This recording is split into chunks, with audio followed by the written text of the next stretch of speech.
नमस्कार. आठवड्याची कॅन्डल आज मी तुम्हाला दाखवतो आहे. जवळपास 2/12/2025 आहे. ओके. आठवड्याची कॅन्डल इथे तुम्हाला दिसते आहे बघा.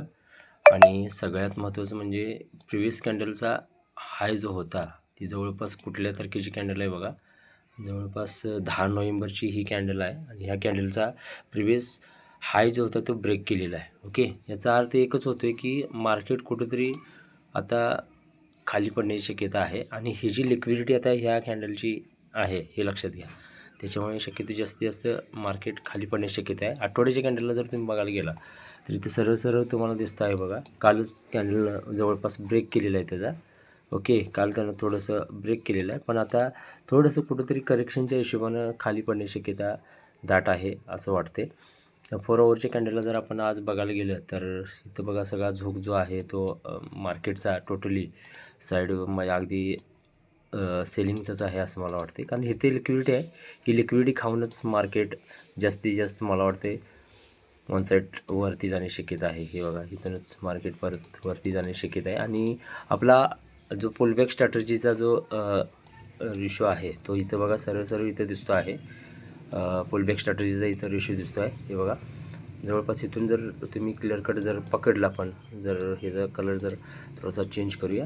हे बघा इथून जर आपण पकडलं तर सरासरी आपल्याला येणारं टार्गेट कमीत कमी बघा आपल्याला येणाऱ्या काही दिवसांमध्ये 44-88च्या आसपास मार्केट जाण्याची शक्यता दाट आहे. पण आता थोडंसं आजच्या दिवसात थोडंसं करेक्शनसुद्धा करण्याची शक्यता इथं आपल्याला दिसते आहे. हे टोटली हा पुलबॅक आपण घेतलेला आहे आणि या एरियापर्यंत जाण्याची शक्यता दाट दिसते आहे.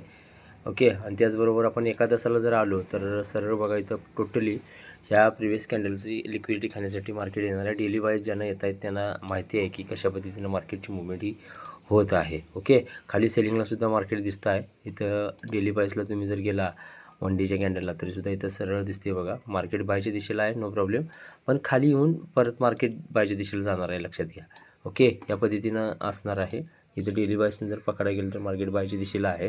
येणारी कॅन्डलसुद्धा बायच्या दिशेला आहे आणि इथं प्रिव्हियस कॅन्डलची लिक्विडिटी खाली फक्त थोडंसं करेक्शनच्या हिशोबानं थोडंसं एका तासाला खाली पडणार आहे ते, हे लक्षात घ्या. ही एका तासाची कॅन्डल जी आहे ह्या एका तासाच्या कॅन्डलची लिक्विडिटी खाण्याची शक्यता दाट आहे आणि त्याच्यानंतरच मार्केट बायच्या दिशेला जाऊ शकते.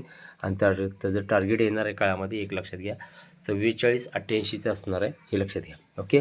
तर नो प्रॉब्लेम. थोडंसं जपूनच ट्रेडिंग करा. इंडिकेटर आपला खूप चांगल्या पद्धतीनं वर्क करतो आहे. थोडासा एरियर येत आहे प्रत्येकाला, नो प्रॉब्लेम. त्यामधनंच प्रत्येकानं जजमेंटली काम करा. बघा चांगल्या पद्धतीनं आपल्याला तो एंट्री देखील देत आहे. ऑर्डर ब्लॉकलासुद्धा एंट्री, डिमांड झोन, सप्लाय झोनलासुद्धा एंट्री देतो आहे. त्या पद्धतीने काम करा.